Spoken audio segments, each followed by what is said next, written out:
In the name of the Father, Son, Holy Spirit, one God, Amen. The topic of today is a very difficult topic. And the reason it's difficult, it's a virtue that I don't think anyone in heaven does not have. Like you can have people in heaven who may not sing or know phrases well. You may have people in heaven who were not serving in the formal, conventional way. You may find people in heaven that they really was questionable in the eyes of people. But you won't find anyone in heaven who is not humble. I don't think you can go to heaven without humility. And out of all the teachings of Christ, this is the only time he said, learn from me. Learn from me, because I'm humble and meek. With that, we're going to play this little game first. And there is something covered under each one of these. And I want to differentiate between three terms. False humility, which the dictionary calls it thinking poorly of oneself, low self-esteem, feeling inferior. These are all synonyms to false humility. True humility, which is the topic of today, lowly of heart, not arrogant or boastful, ready to serve, teachable. Pride, vainglory, being conceited, feeling superior and arrogant. These things are not going to change in the next 6 slides. But the top is going to change. So if I ask you, in your opinion, what is the self-worth in false humility versus true humility versus pride? Let's just start this, and then the rest are all more or less lecture. But in the beginning, it's all discussion. So just to give me your opinion. By the way, do you know what's false humility? So that's the question. Tanina, you know? As opposed to true humility, for example. Yeah, as opposed to true humility, not only are you not boastful, but you actually put yourself down.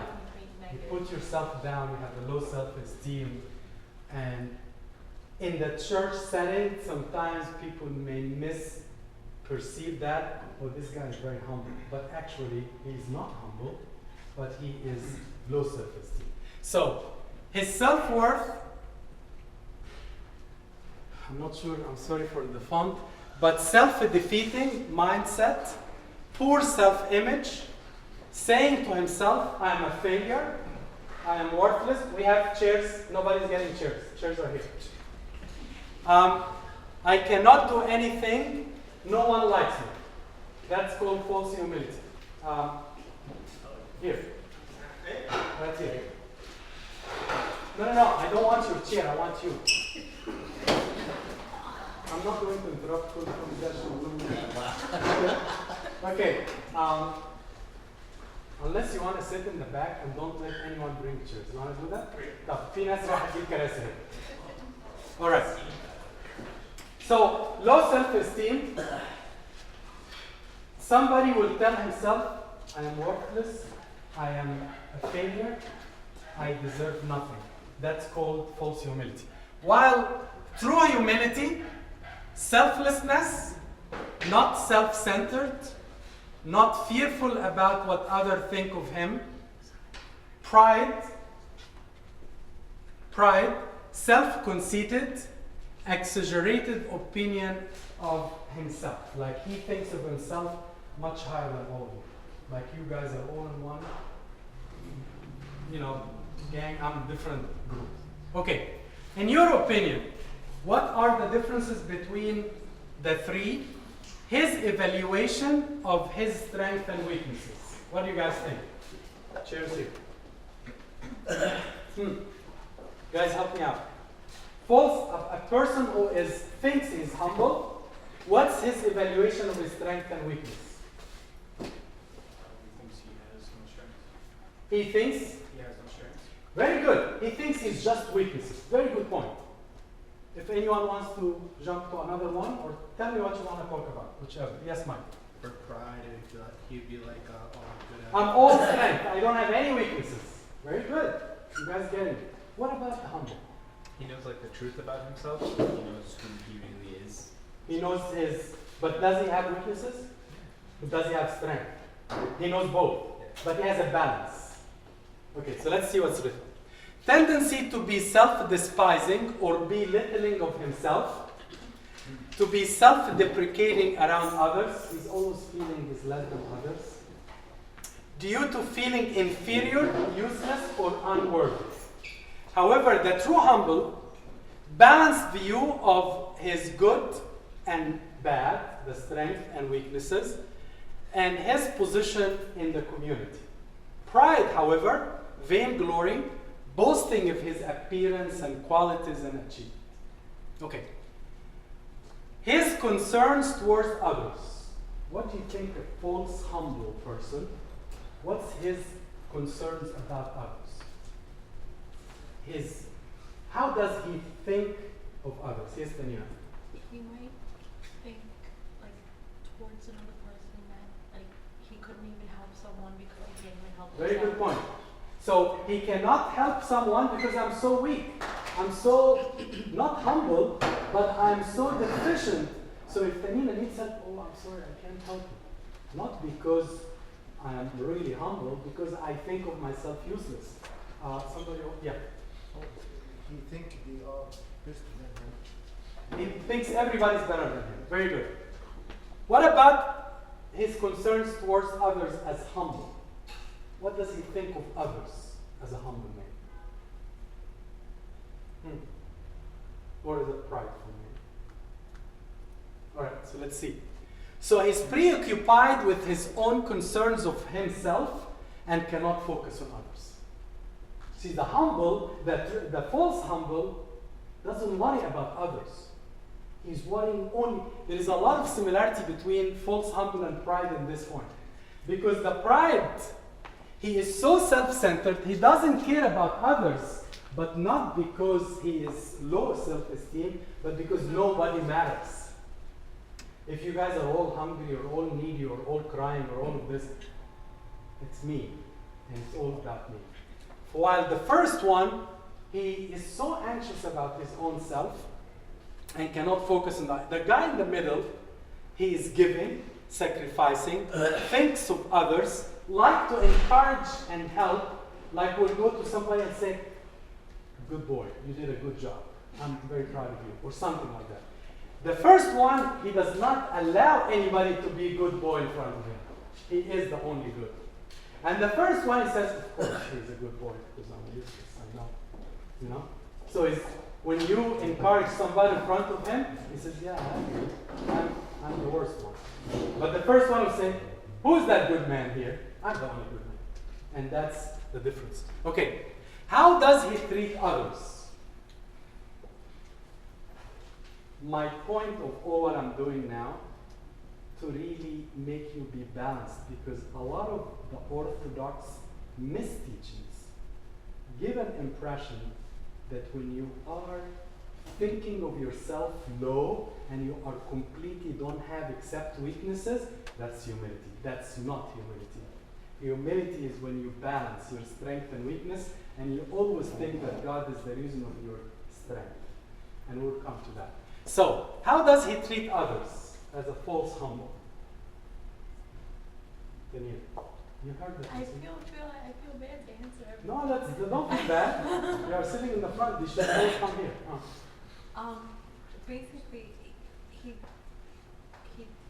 wouldn't treat others well. Okay. In a sense that he would bring them down because he's so low, and he'd say, "Oh, So well, if I he- wanna, I wanna treat you good, but I can't because I'm I see. incapable." Okay. He can't lift other people up. Right, Okay. he brings them down. Very good. Okay. Other opinions or other items? Okay, let's go through it. He is a people pleaser. wants to say something. Yeah, sorry.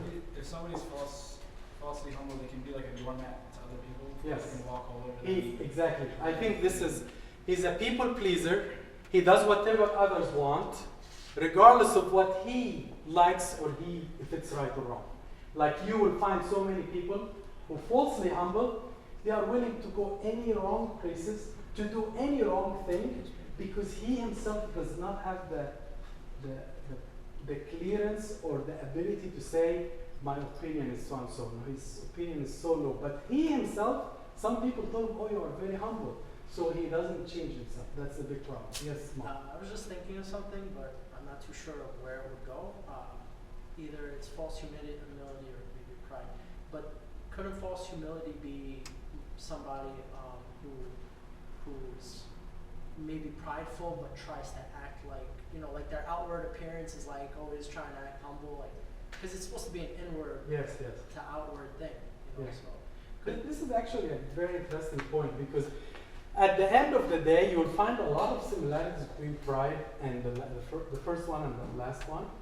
Not because they are similar in the interior, but the outside sometimes appears the same, as you said. Yes. And I think the immediate question on false humility, if you're falsely humble, then what are you really? Like if you're pretending to be humble, if you have like some kind of negative self-image, then what is your actual stance on yourself? Yeah.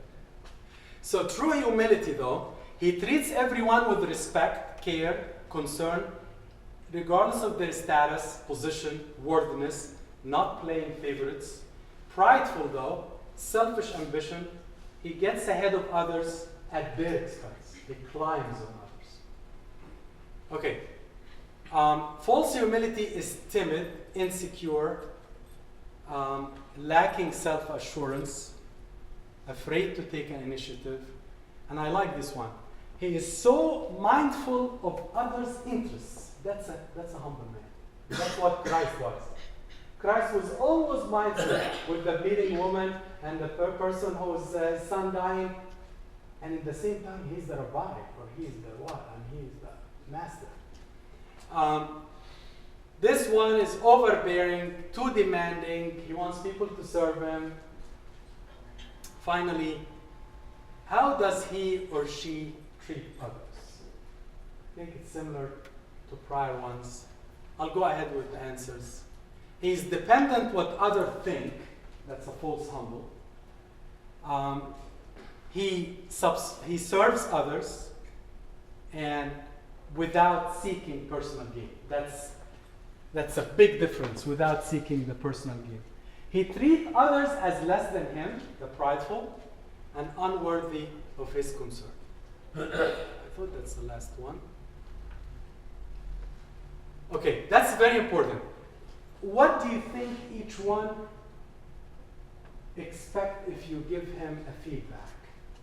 And by the way, right away, each one of us can tell, not that we want to judge others, but you can tell about yourself. If you are able to take feedback, correction, some people telling you should have done this, and you take it as a man and you go on with it, rather than you say, what are you talking about? It's not me. You didn't understand. You misunderstood me. Everybody misunderstand me. Or you say, yeah. I'm full of mistakes. This is another one. You see? See how much extremes? Okay. So learn from me, because I'm meek and lowly in heart. So the lowly in heart, in many translations, humble in heart. You shall rest in your soul. I'm not going to answer this question now, but somebody needs to tell me what's the difference between meekness and humility, but not now. Okay, so I want to start with a quote, then I'll tell you where we're going. This is a very interesting quote. An elder monk was asked, what's humility? He answered, it's a great godly work and a tiring way for the body. It's also by considering yourself a sinner and the least of all people. So the brother monk said, how can I be the least of all people? The elder answered, by not looking at people's sins, but only looking at yours. Beside that, keep asking God to have mercy on you. So the real humble, who only looks at his own mistakes and does not want to worry about others' mistakes.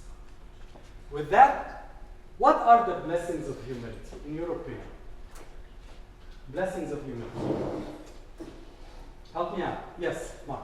I feel like humility, it's a little funny how it works because you know, keep yourself down, but you end up growing.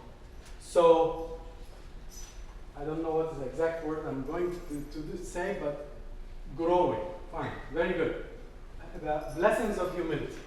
As opposed to being arrogant and thinking you're better than others, when you meet a new person, you talk to someone, you're talking to an equal. This is just another person, just like I'm a person. So, love of others. People love you because you are humble. You actually, if I want to use the biblical word, you have the blessings in the eyes of others. Okay, what else? Able to approach God. Very nice. You have a blessing in the eyes of God. Let's go through them. So the first one, carry my yoke and learn from me, because I am meek and humble. Look at this. You will find rest. The humble has peace and gives peace. The humble is not sorry. What did they say about me? Why they are sick? Why they didn't talk about me? Why they are talking about Joe and not me? Why? So he is in peace. He doesn't have a problem they talk about Joe. You see? And at the same time, not only inside, but when he sits with others, he's easy to get along with, because I don't want you to keep talking about me all the time. So I'm easygoing, you know? So one of the most important blessings, he is at peace and gives peace. So he is easy to accept forgiveness and easy to give forgiveness. That's a humble man. You know, the pride will say, do you think I should forgive you after what you did to me? The humble will say, you don't have to apologize, everything is fine. The other guy, the false humble, of course I'm wrong. Of course I'm done apologizing. No, you don't apologize, I'm apologizing, I'm always wrong. The humble man accepts forgiveness easy. Another guy will say, what do you think you are? You think I should forgive you after all that you've done to me? Okay, fine. Peace, we said, calmness and patience. Number 2, and that's what I think Michael said. Grace for grace, or on top of grace. Peace be with you, full of grace, our Mother Saint Mary. The Lord is with you. And of course, she is the mother of humility. Saint Mary is the mother of all virtues and above all. He has regarded the lowly state, another translation for humble, of his maidservant, for behold, all generations will come. Look at how much this. This is amazing, this sentence. Why? I don't want to say it. Why this sentence is amazing. Yes? She's acknowledging that we are going to call her blessed. Another person would not say the first one, said, all generation will know me. I am Einstein, for example. But in the same time, she said, I know myself. I'm the maid servant. But everybody will know me, not because of me, Mary, daughter of Joachim, but Mary, the mother of God. You see that? You see how balanced Saint Mary was? Saint Mary was not low self-esteem at all. Saint Mary was a true, humble example, because she was able to see herself as such, but in the same time see how much grace God gave her and balance her weakness and strength. So, I am a lowly state, but in the same time, all the generations will call me blessed. James 4. He has given more grace, therefore he says God resists the proud, but gives grace to the humble. This verse will come again, but what does that mean? He gives grace to the humble. What does that mean? What do you think he meant by that? And actually, I want also the other verse. What does it mean God resists the pride? By the way, there isn't a verse in the whole Bible that God resists any sinner except this one.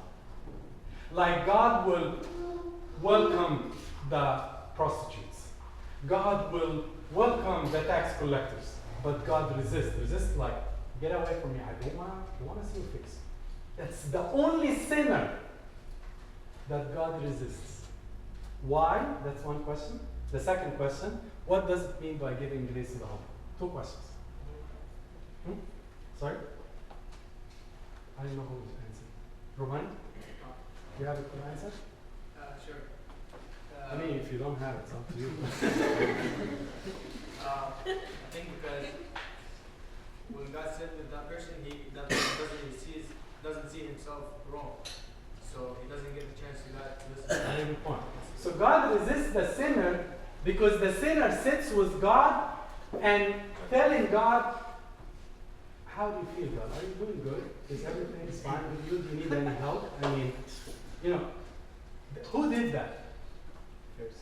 The Pharisee, no, of course you are right. But the tax collector, when he went to pray one time, he stood here, the altar was here, and said, by the way, God, you are so lucky to have me. Really. Because I am fasting 2 times, and I'm giving my tithe. And by the way, do you see the guy in the back here? Tax collector? Sorry, the one in the front was Pharisee, I'm sorry. So, do you know the guy in the back here? I'm not like these guys. It's nothing like that. So God told him, and the guy in the back couldn't raise up his eyes like this, beat his chest, looked down, and said, Lord have mercy. And the Bible said it very clearly. Both went out of the church. One of them looking at God said, see how much I prayed? But you know what God said? This guy went home righteous. And this guy went home guilty, unrighteous. For just one prayer, by the way, because he resisted the pride. He said, I don't know how to talk to you. You are too good for me. I came from the sinners. So, what does it mean God gives grace to the humble? What does that mean? Anyone? Gives the grace to the humble himself to do what? What does that mean? يعطي نعمة للمضطرين. يعني. Okay. Yes. Maybe like What's your name? Josh. Hi, Josh. Let's see this. Maybe like I don't know, give them little blessings on the way, let them know, hey, you're doing a good job, like because you're not being arrogant or prideful. So give them blessings in his own life. Yeah, like so the humble gets grace in his own life from God because he's humble. But he also gives him grace in the eyes of people because he's humble. Saint Mary would be invited to any wedding in town. You know why? She's so humble, she's so helpful, she's so serving, and she doesn't require to be served. To them, can you please attend my wedding? Can you please attend my birthday? Can you please attend my funeral? Can you tell us? Everyone would say. Nobody would say, can you come to my funeral? But anyway, so please remember that God gives grace. So that's the second blessing. That we're still in. Okay, so those are many ways of the grace.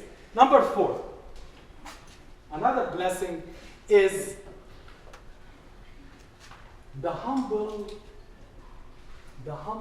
person's prayer is immediately listened to. While the prideful, God does that to him. He doesn't want to hear. Like the Pharisees, when they used, you know what's written about in Jeremiah? I have hated your prayers, and I don't want to smell your sacrifices. Can you imagine God said hated? Because they were not prayers. They were praying to themselves. They were praying for them to hear themselves. He said, I'm so good. Oh man, you know what? I almost sacrificed to God. Yeah, I'm so good. Compared to these guys like Rabnoti and other, I'm just a man. And I'm praying for me to hear myself. And you know, sometimes we do that in liturgy. You know, I want to appear good because the others, in my opinion, they know how to pray. But you know who is listening is me, not God. So, Daniel, for example, one time God told him, you are the beloved man. Why? He was so humble, although he was a prime minister. But when he's in front of God, he is lower than a child praying to his dad. And to God, the prayer of a humble is so easily reaching his heart. The prayer of that. Like bring any child, 3, 4 years old, not 12. 3, 4 years old, and make him say anything to his mom and dad. It's almost his mom and dad want to do anything, even if they don't have money to respond to, because it's a very humble, simple prayer. It doesn't have any interest except no self-serving. Once you start having your own interest, that's not the simple prayer. When Abraham prayed to God, Abraham was the man of the world, by the way. Abraham was God's friend.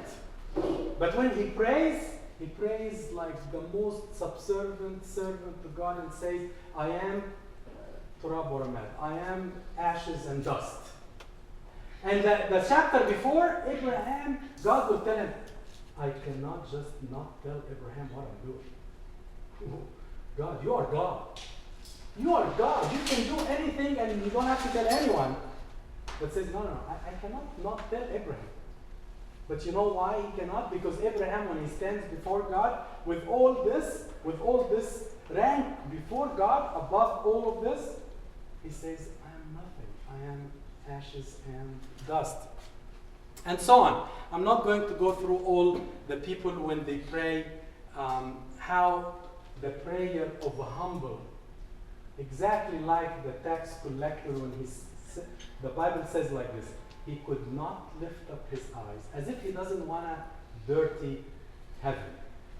Like his eyes doesn't want to, no, I have been looking at money and bills and all of this and pockets of people, and I don't want to look up. And he kept beating his chest and say, Lord, have mercy, I am the sinner. Okay. Oh, here, this is the story of this is the guy in front, and this is the guy in the back. And by the way, amazing, this guy, when he went home, he thought of himself better than the whole church. That's how blinded the pride man is. He thinks, I prayed best, and I'm sure God is happy with me. But the humble will think of himself, I'm not sure if I'm accepted. I am just very little and I don't know it. Everybody here is better than me. I always remember this story. One time we were getting dressed as deacons. Then Abu Antonio said, I want to ask you something. He was talking to me. Then a child that much came and he's holding a Tonya. So Abuna blessed it. And we kept talking. Then I looked down, I found the child still standing. So Abuna, I already ordained you. I don't know how to put it on. My point here is I know how to put it on. What I'm saying is, do you see the difference between me and him? I'm talking to Abuna. I think I'm more important than this kid. This kid may be interrupting our talk. Who cares about the child? This child came and said, I don't know how to put the Tonya on. And that's the humble in the eyes of God. We need to go down to baby children like this to say, I know how to do this. I know how to repent. I know how to, okay? So, if I ask you, what are the thoughts of humility you need to have to be humble?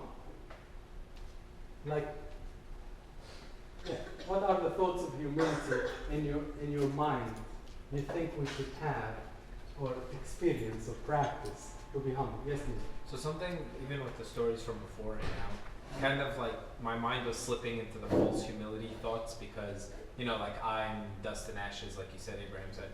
But I think I'm cheating a little bit because we just heard a talk about this from Coptic Society like 3 weeks ago. But the idea of humility, of being honest with yourself, knowing who you are in your place. So before God, you are dust and ashes. Before God, you were created out of nothing. But in front of other men, you're thinking of yourself of who am I according to God? Like how did God create me as who I am? So the thoughts of humility is that before you pick up, judgment or anger against someone, you would understand that who are you and who are you to be created. So know compared to- yourself and know your rank before. Yes, ma'am.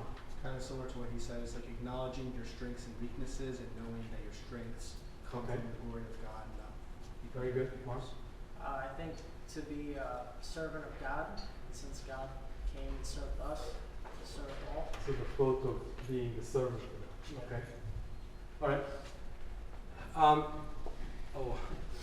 This should have been the last one. The humble is. By the way, the humble usually tries not to judge anyone because he's judging first himself. Because he thinks others are better than him. So these are the thoughts that I'm going to go through. I am the least, I am dust, I'm the sinner, I'm thinking of judgment, the holy fear, depending on somebody else, thirst to righteousness, I am what I am, accepting trials and his mercy forever. Again, for the interest of time, I don't want to go through every passage, but while they were talking, who is the greatest? Who is the greatest? Christ got the best audiovisual aid. He brought a child in the center, and he said, if you want to be the greatest, you shall be the lowest in the eyes of people. And by the way, this is in Luke. And Luke was writing to the Greek, and the Greek used to look at the children as something very important, but they don't have the philosophy. But to God, this is, I think the verse says, if you do not, unless you are converted and become as little children. And the word converted meaning we have it. We have it in us, but we want to go back to it.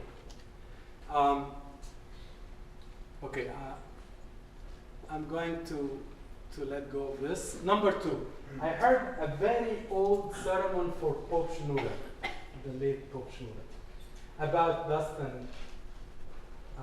and ashes. He said, I'm paraphrasing because I don't remember it, but he said we are all dust. But the best image we appear before God when dust prays and become like a censer putting the ashes. So the dust itself is not good before God. But when the dust prays in humility as if breaking the cool of the censer and become ashes, you are producing the prayer of the humble before God. Maybe I don't know how to say it. So I'm always remembering my life is just a vapor. It may not continue. And I know any of you have visited Istanbul, Turkey before. But some years ago, Nancy and I went and we saw one of the Sultan Ahmed, I think, tomb. So he was one of the most wealthiest guys in the world. And we saw his tomb is amazing, it's so beautiful. But it's a tomb. At the end, what I'm saying is his bones are not so different from any other Ahmed without Sultan. I mean, in other words, it's dust. I mean, if you go by the cemetery here in Woodward and whatever, every single tomb there, some of them are so famous. Maybe were famous at one time, maybe the most wealthy, but they are not so different after they become dust. So what do you know will happen tomorrow? What is your life? It is even a vapor that appears for a little time, then vanishes again. If I know that my flesh is like a grass, so I look in the mirror and I'm so happy of myself, or I look in the mirror and I found a little pimple, so I look down at myself, and all of a sudden my worth is my body, or my worth is my hair, or my worth is my beauty. He's telling you, all flesh is grass, all glory is flower of grass, the grass withers. So I should really not lose self-image, but in the same time, balance what you are. We read this verse, we said this verse, Abraham said, indeed now I am dust and ashes, have taken it upon myself to speak to the Lord. We said this story many times, and we say it in the Vesper prayer.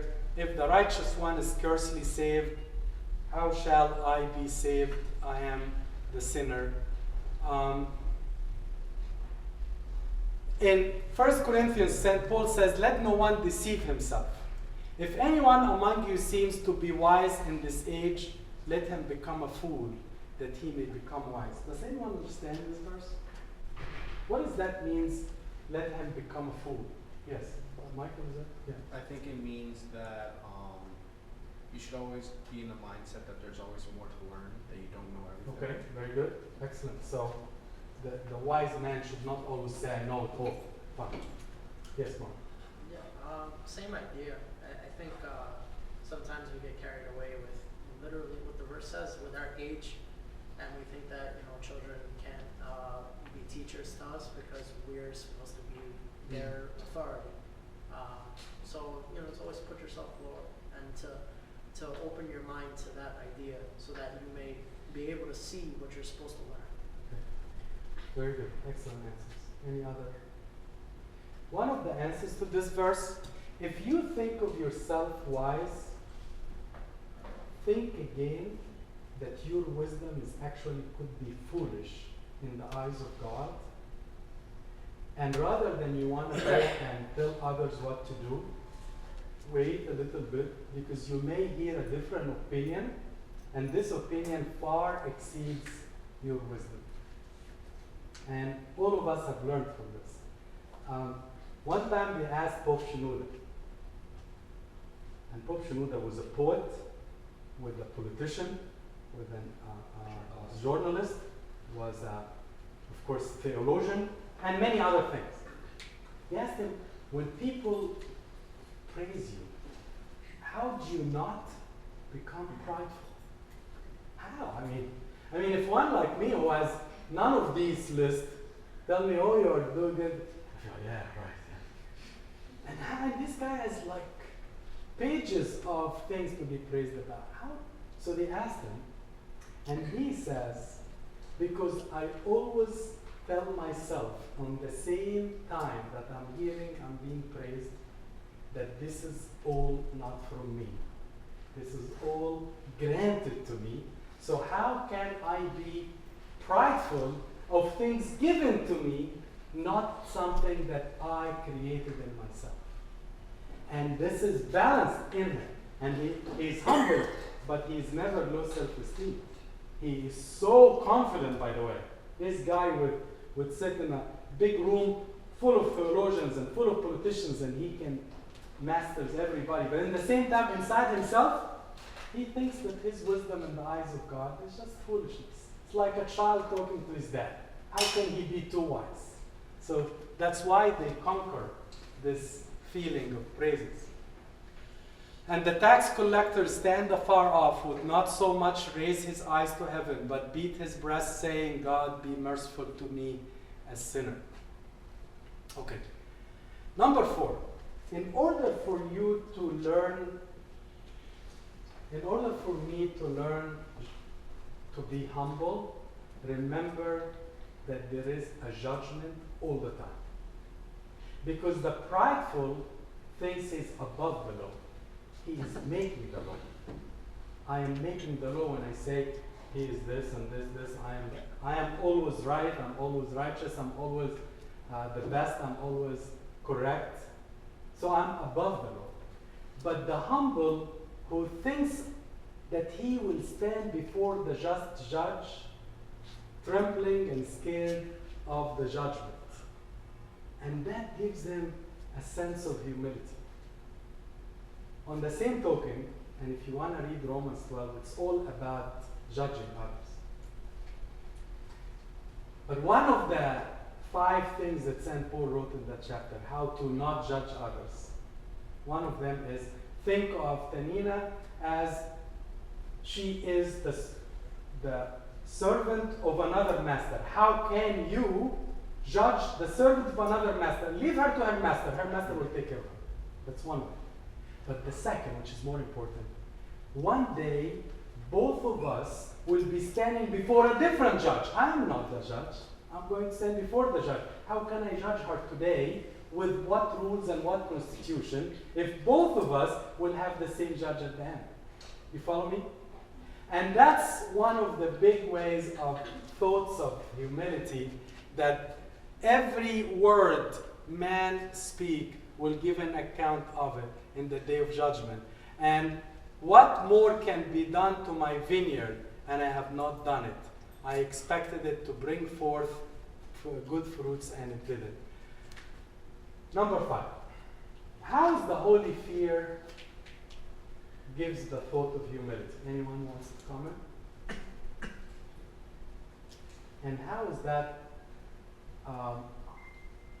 fits with fatherhood, love, you know? What do you guys think? Mark, why did you, I mean, you know everything. You are so humble. No, I actually, this is something that I always, I'm always confused about. But I feel like if you were to think of, because oftentimes we get lost in the thought that like we're invincible, like because we plan our lives like years ahead, so like I'm gonna go do this and that and this and that. But I feel like if we were to think that praying unceasingly was set for a reason, and that reason being that we don't know what second we're going to die, would I want to die with the thought that I'm thinking this second? Would I be able to speak this thought that I'm feeling, or speak this emotion that I'm feeling in the presence of God? And if not, then I should change. Very well said. Excellent. You are very articulate, by the way. Any other thoughts? Excellent. How does the holy fear bring the thought of humility? And where is fear and God? What does holy fear mean? Yeah, what's holy fear means? Good question. Maybe I should have asked that. What does that mean? Mark, you want to follow your answer with another answer? Because no, you spoke very well. I think it's more of just understanding that God is not punishing you, but He's honoring what you choose. So if you choose something that is not with Him, if you choose to sin and miss the mark, then He's going to honor that. And you should fear that, because you don't know how devastating disconnection from God would be. Mark, From what I understand, I think it's like how you're trying to connect it to fatherhood. It's like if I'm a little kid and I do something that I think my father's going to get upset, I don't want to do that. I want to keep my father happy. I don't want to do anything to make him upset. So I think it applies to the same thing. It's like I don't want to do anything that'll make God unhappy. I want to please Him. Very nice. I'd say like fear of disappointing a friend. Fear of disappointing the father or Not a like friend. a punishment, because I'm sure all of us sin and have like a certain kind of judgment coming to us, but fear of just like you get scared to upset a friend if you do something against them. So. Amen. I was just going to say something very similar to fear of sin, to fall into sin. Fear of sin. Okay. I didn't think of that. Solomon said the fear of God is the beginning of wisdom. A good understanding have all those who do His commandments.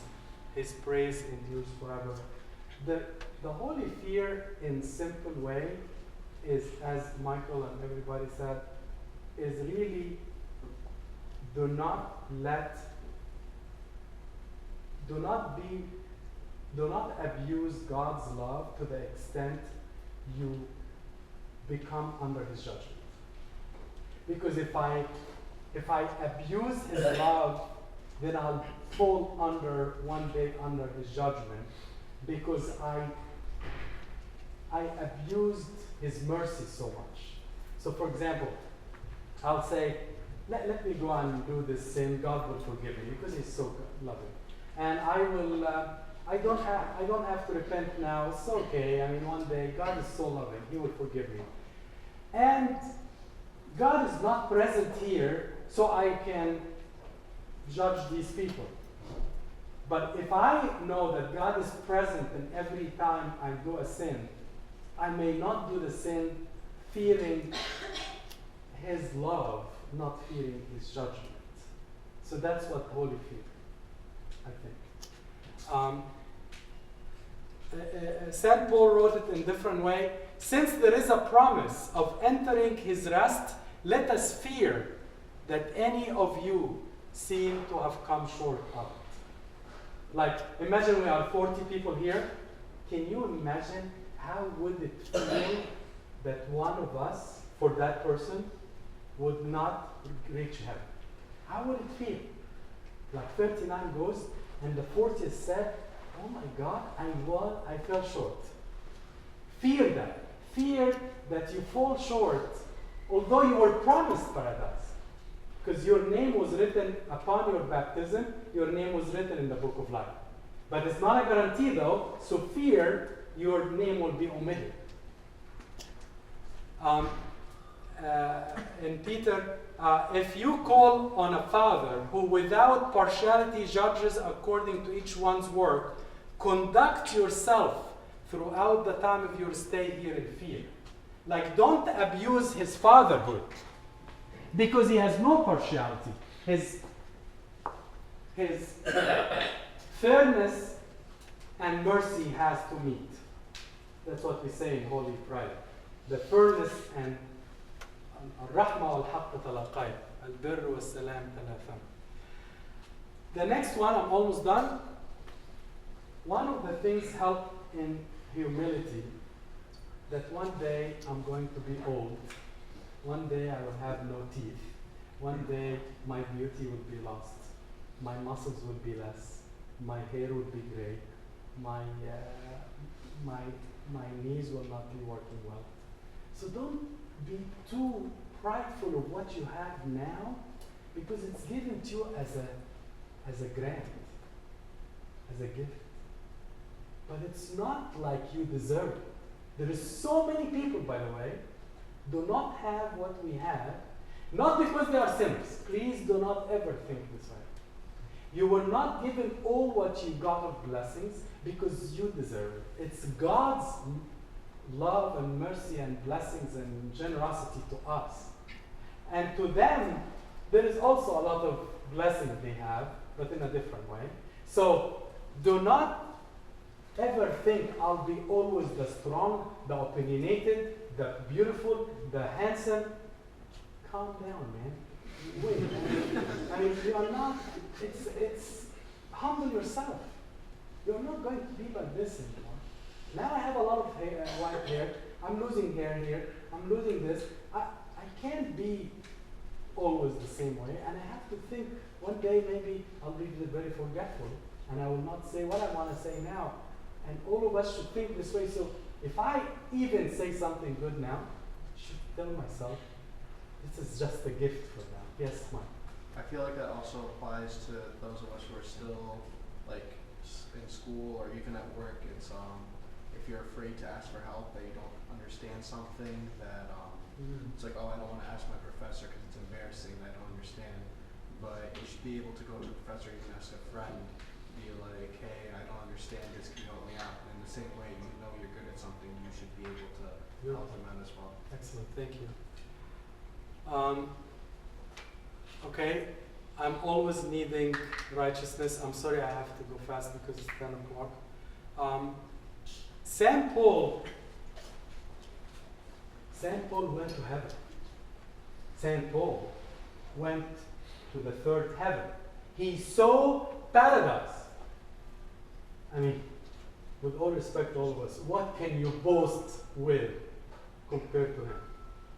But when he spoke, he says, but by the grace of God, I am what I am. I am like this because of the grace of God. And that's what Pope Shenouda and everyone really, when they tell him so much blessings, it's blessings. It's not because I deserve it. His grace toward me was not in vain, but I labored more abundantly than they all, yet not but the grace of God which was with me. The grace of God is the reason of who I am. I take pleasure in infirmities, in reproaches, in needs, in persecution, distresses for Christ's sake. For when I am weak, then I'm strong. See, this is a balanced man. This is not a false humility. He says, I'm weak, but I'm strong. He will say, I am depressed, but I'm not crushed. You see, he always balances because the grace of God in him balances. And even if he says, I went to the third heaven, but I was given a thorn in the flesh, so I don't boast. Finally, and I say this, and I pray that none of you go into troubles or tribulations, but think of those who are in troubles and tribulations. I mean, if, God forbid, if any of us go through a real trouble, he will lose his interest and pride right away. So, accepting tribulations or knowing that one day I may go through tribulations is the thought of humility. Actually, this verse from Daniel, in his prayer, he says, beautiful prayer, O Lord, righteousness belongs to you, but to us shame of face. To the inhabitants of Jerusalem and Israel, those near, anyway, the first sentence is the most important. Righteousness belongs to you, but to us is a shame. I know my level and I know your level. Last one. The person who grows in humility, growing in humility, because humility is not just one level. It's lifetime. But growing in humility reaches to a level where you praise God on all the blessings. You see in the song that we always know, bless the Lord, forget not all his benefits, forgives all iniquities, heals all diseases, and so on. Another psalm, have mercy upon me according to great mercy, according to multitude, wash me thoroughly. He knows the mercy of God. So, I'm done. Those are the thoughts of humility.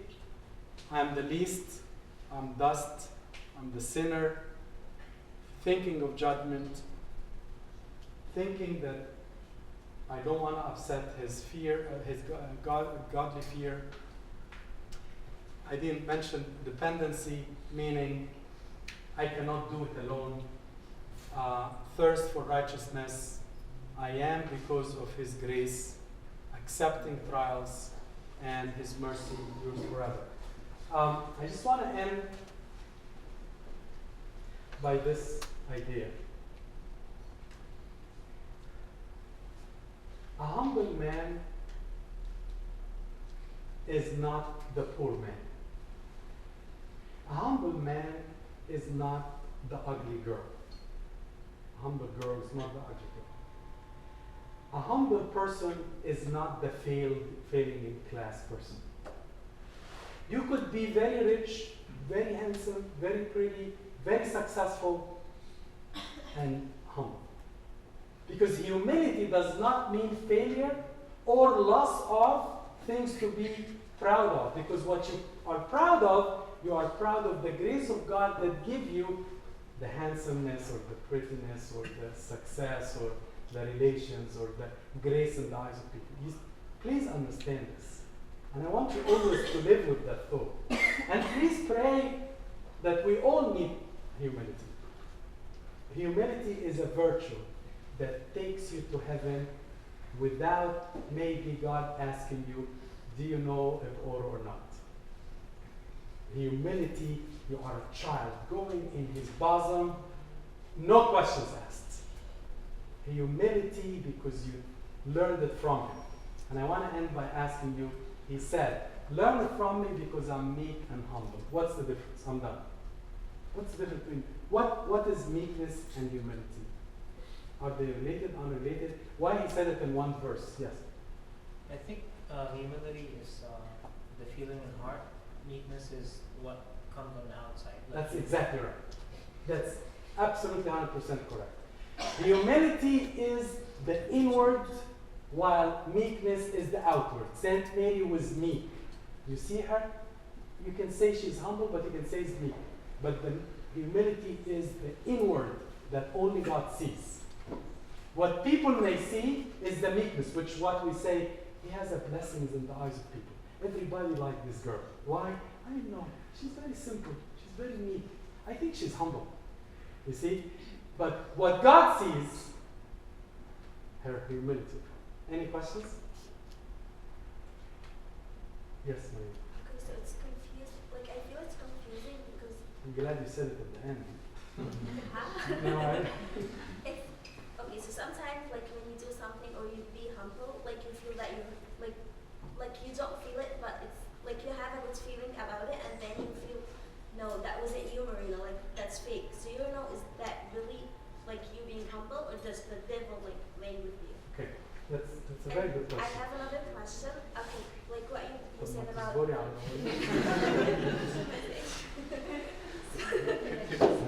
Okay, go. Go on, go away. So help me out, guys. It's a very good question. So what if I did something in my eyes, something good? Should I say I didn't do it? Is that your question? Am I right? Almost. It's not I didn't do it. It's just like was that really for me, or did I do it for like I have purpose behind that? Okay. What do you guys think? Anyone before Mark? Because Mark will say the conclusion. Okay, go ahead.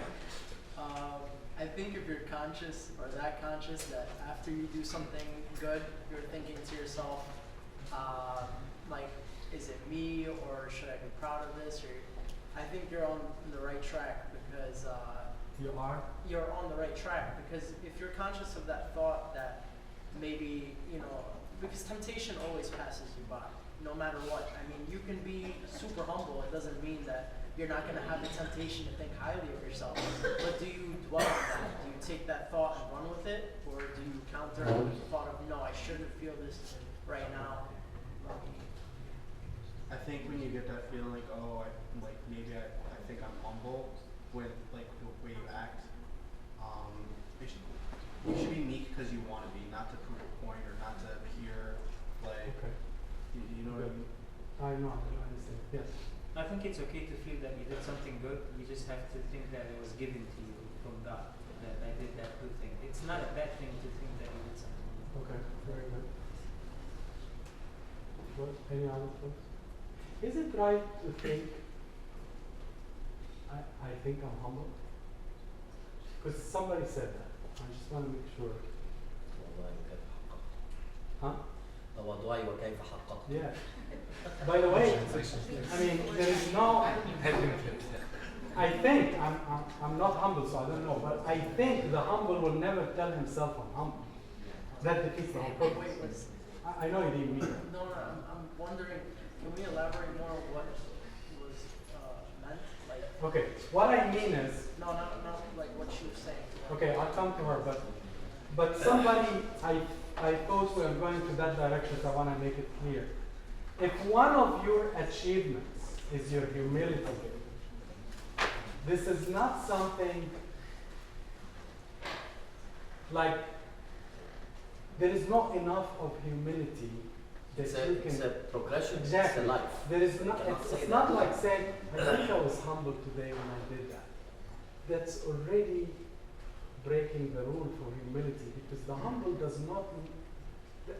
should not try to think this way. However, and that's to answer your question, you asked a very good question. When I do something good, basically, what do I think?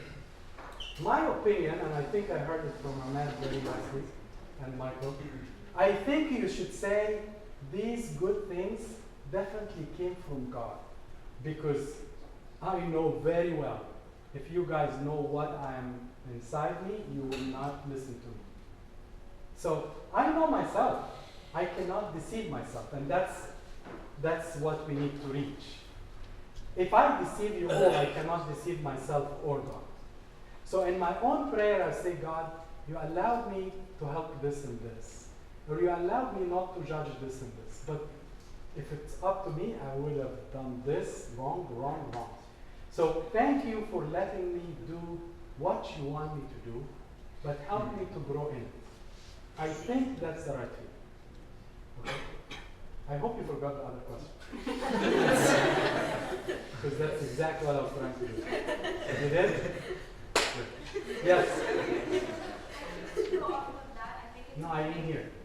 Sorry. I was just saying, I think to go off of that point, I think at the very beginning it's okay to recognize it because at least then you're starting to realize, okay, like this, what I was doing before is wrong and the way I thought was wrong. And after a certain amount of times you start to notice, you're going to start doing it habitually and you're not going to start thinking, okay, like that's it, I'm enough. You're going to start thinking, okay, that's not enough for me to just think this way, like I have to progress more in humility and whatever. I don't think it's wrong to like notice in the beginning. Guys, I just want you to know one thing though. The path is endless. In other words, with all respect to all of you, if you pray, you think you should be proud of yourself? I mean, he's talking about praying without ceasing. If you fast, you think that's that? What about people who are really fasting, not just food, but other things? If you don't judge, is that enough? What about people who always think good of anyone in heart and mind and thought? What I'm trying to say is, let us be realistic. Whatever we think we are doing good, it's great to think it's from the grace of God, but remember, it's a long path. Perfection. We are asked to be perfect. This holiness, where is holiness from me? I am too distant from holiness. But I should be on the path of holiness, though. One day I must be a saint. Maybe an hour before I go to sleep, forever. But the path of heaven, path to holiness, is started every day. But I should not feel holy and tap myself on the shoulder and say, you know what, that's it, but next month, forget it. No more. You still should be happy with yourself, though. You should be happy with yourself that God gave you. Anything and then you get it all of a sudden. I think you should be happy with yourself, so you can do more. Exactly, but it's very important. It's a very good point, Mina. It's very good because we sometimes put ourselves down a lot, and I think Mina's point is well taken. You should be proud of the work of God within you. You see, and then you will never be prideful, because I am proud that God made me speak today, not because I know how to speak. You see? And by this, hopefully, I don't get prideful, because I know it's not me. You see my point? I'll tell you something I tell myself sometimes. It's very funny. One time somebody told me, you spoke good. And I'm not sure what happened, but I was putting Abdullah Dawood on a calendar, and he was talking about Balaam and his donkey. You know the story? So the donkey gave the sermon, by the way. The donkey is the one who told Balaam what to do. So next time somebody tell you, you can tell yourself who you are. Okay. Any other thoughts or questions or answers? Thank you very much.